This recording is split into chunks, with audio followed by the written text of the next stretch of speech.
草山の松本です。今回は弊社でレストアしたメルセデス・ベンツ W123 をご紹介いたします。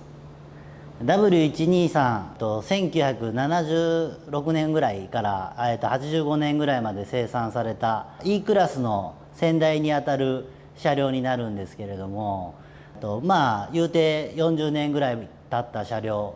製造から40年ぐらい経ってるんですが、その使用過程の中で特にこのステーションワゴンなんかはサーファーとか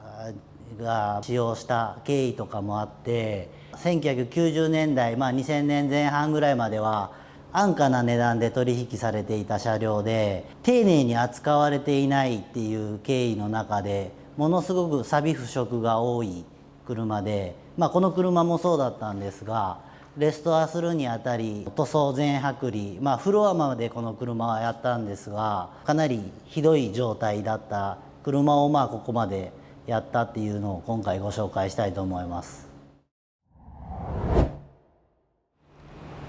エンジン・トランスミッションに関しましては、オリジナルはこの車両、ベース車両は 300TD ターボディーゼルだったんですが、お客さんが都内のお客さんなので、ディーゼルだと登録ができないのでガソリンエンジンに変更してくれっていう要望で、W124 の 230E4 発のエンジン、ガソリンエンジンに変更してあります。で、変更するにあたってヘッドオーバーホール、W123 自体に同じエンジンの仕様があるので、すっきりオリジナルのように乗っかっています。外装のレストアに関しては、この車両は錆がすごいひどくて、回転式のジグに乗せるために一度足回り全てのパーツ、要はもう本当にボディだけの状態にしてフロアの下まで処理しています。なんでこのフロアの方も見ていただければ分かるんですが、ものすごく綺麗な状態になってます。で、ボディは見た通り全塗装なんで綺麗なのは当たり前なんですが、例えばこういうヘッドライト、丸めのお客さんの希望で丸めが希望だったということだったんですが、新品のものをうまく取り寄せましたんで新品がついてます。あとはそのボディのウェザーストリップと、まずガラス周り、フロントガラス周り、ドアのランチャンネルゴム、こういうとこですね。あと水切りモール、すべて新品入れてます。リアクォーターのウェザーも生産終了なんですが、リプロダクションのウェザーストリップを使用して新品を使っています。モール類、このアルマイトがついてるモールなんですけど、これはもうポリッシュで仕上げてます。内装に関してはシート張り替え、カーペット張り替え、ドアトリム、塗装、ダッシュボードがW123 は割れるのが定番なんですが、弊社では中東の方から、割れのないダッシュボードを輸入して、今回は割れのない綺麗なものを使用しています。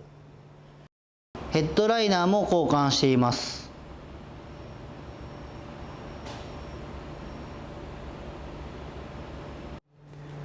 それでは試乗してみましょう。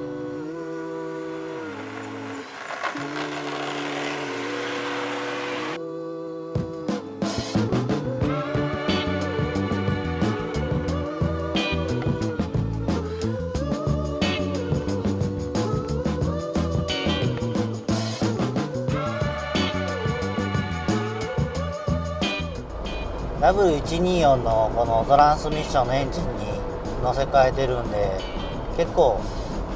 そのオリジナルの123よりはスムーズに走るようになってます。あとその123のこの、オリジナルのこのサスペンション、足回り乗り心地はもうこうなんて言ったらいいか、悪く言えばふにゃふにゃ、よく言えばこうたおやかなこう優しい乗り心地っていう表現が面白い。ふにゃどう、実際乗ってみてふにゃふにゃしてない？あんま感じん？シートはシートも含めてそうシートがすごい柔らかい柔らかいから、国産にはないような乗り心地ですね。この前検査改造申請と新規検査同時に通してきたのにオリジナルより200キロ軽なっとったので、まあそのフロントのスプリングとかもこのエンジン用のスプリングに変えてるんでバランスはおかしくなってない。ディーゼルターボとかディーゼル、その当時正規輸入されたモデルがその 300TB っていうモデルと、230っていうガソリンエンジンで、このステーションワゴンに関してはディーゼルのモデルしかなかったんやけど、もう全然走らへんのに比べたら2300のガソリンの方がよっぽど軽快によく走る感じやな。で 280TE という、直録のガソリンエンジンが乗っかったモデルもあるんやけど、そのエンジン自体はもうアホみたいに重たくて、でまたどんくさいエンジンやから、よりかやったら4発の方がまだ全然鼻先も軽いし軽快な感じだ。でオリジナルのその W123 に乗ってる4発のやつは、その制御がもう一つ古いから、トラブルも多いしちょっと大変な車なんやけど、こっちの方がまだちょっとだけマシみたいな。それこそ他でうちでやっとる電制御に比べたらあれやけど、これ電制御したらもっと多分ようなる思うけど、十分かなみたいな。